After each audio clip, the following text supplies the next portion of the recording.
राहुल गांधी ने प्रधानमंत्री नरेंद्र मोदी पर तीखा हमला बोलते हुए कहा कि देश में महंगाई और बेरोजगारी का ऐसा तूफान आने वाला है जिससे किसान, मजदूर और युवा तबाह हो जाएंगे।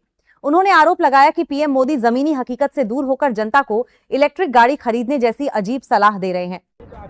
उसका कष्ट, उसका दुख, उसका दर्द अंबानी अदानी को नहीं होगा।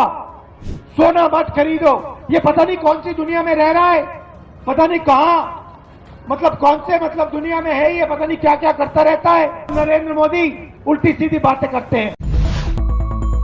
सुप्रीम कोर्ट ने आवारा कुत्तों के बढ़ते आतंक पर सख्त रुख अपनाते हुए कहा कि इंसानी जीवन की सुरक्षा सबसे पहली प्राथमिकता है।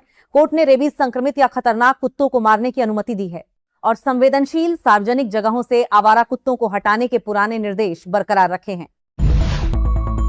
दिल्ली हाईकोर्ट ने न्यायाधीश के खिलाफ सोशल मीडिया पर अपमानजनक टिप्पणियां करने के मामले में अरविंद केजरीवाल, मनीष सिसोदिया और संजय सिंह समेत कई आप नेताओं को अवमानना का नोटिस जारी कर 4 सप्ताह में जवाब मांगा है।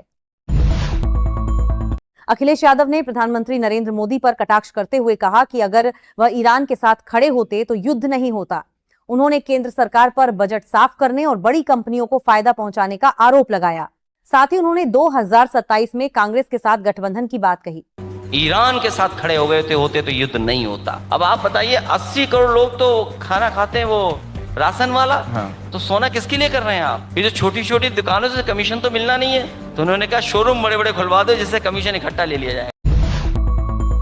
पश्चिम बंगाल की फाल्ता विधानसभा सीट पर होने वाले दोबारा मतदान से ठीक पहले टीएमसी उम्मीदवार जहांगीर खान ने चुनावी मैदान छोड़ने का ऐलान कर दिया है।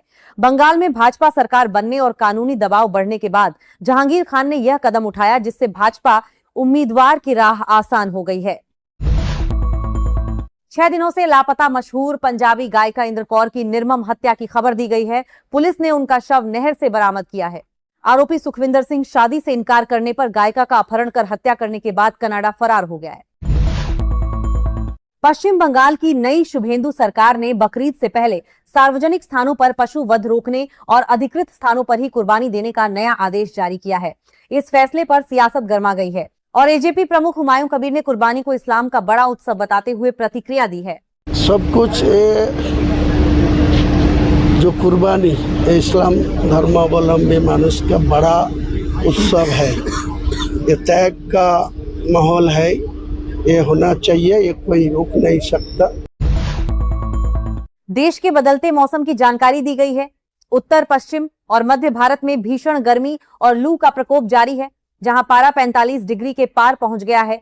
वहीं दूसरी ओर पूर्वोत्तर और दक्षिण भारत के राज्यों में भारी बारिश, आंधी तूफान और ओलावृष्टि की चेतावनी दी गई है। नीट पेपर लीक मामले में सीबीआई ने एक वायरल वीडियो के आधार पर महाराष्ट्र के लातूर से मशहूर कोचिंग संचालक शिवराज मोटेगांवकर को गिरफ्तार किया है। वीडियो में छात्राएं दावा कर रही थीं कि नीट परीक्षा के सारे सवाल उनके नोट से ही आए थे। सीबीआई अब इस पूरे रैकेट की जांच कर रही है।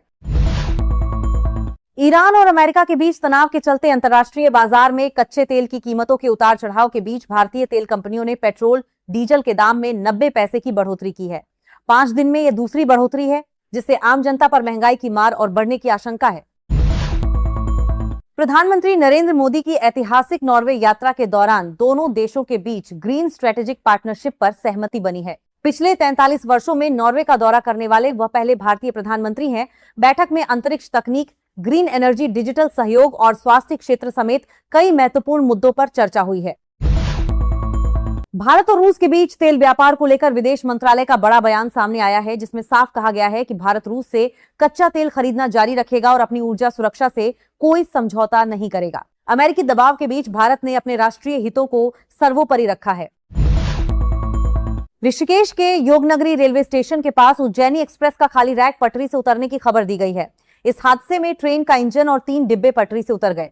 ट्रेन खाली होने के कारण कोई बड़ा हादसा होने से टल गया है और रेलवे मामले की जांच कर रहा है। प्रधानमंत्री नरेंद्र मोदी की ऐतिहासिक नॉर्वे यात्रा के दौरान हुए समझौतों और भारत नॉर्डिक शिखर सम्मेलन की जानकारी दी गई है। साथ ही रूसी राष्ट्रपति व्लादिमीर पुतिन के चीन दौरे और विश्व स्वास्थ्य संगठन द्वारा कांगो में इबोला फैलने को लेकर जारी है। ईरान अब स्ट्रेट ऑफ हॉर्मुज में न केवल तेल के जहाजों बल्कि समुद्र के नीचे बिछी इंटरनेट केबल्स के लिए भी खतरा बन रहा है। वैश्विक इंटरनेट का 99% डेटा इन्हीं केबल से गुजरता है, जिससे भारत और यूरोप के डिजिटल व्यापार पर बड़ा संकट आ सकता है। भारत अमेरिका को पीछे छोड़कर बांग्लादेश का दूसरा सबसे बड़ा व्यापारिक भागीदार बन गया है। फरवरी महीने में बांग्लादेश के कुल व्यापार में भारत की हिस्सेदारी 8.47% रही है। कम परिवहन लागत और भौगोलिक निकटता के चलते बांग्लादेश द्वारा भारतीय वस्तुओं का आयात लगातार बढ़ रहा है।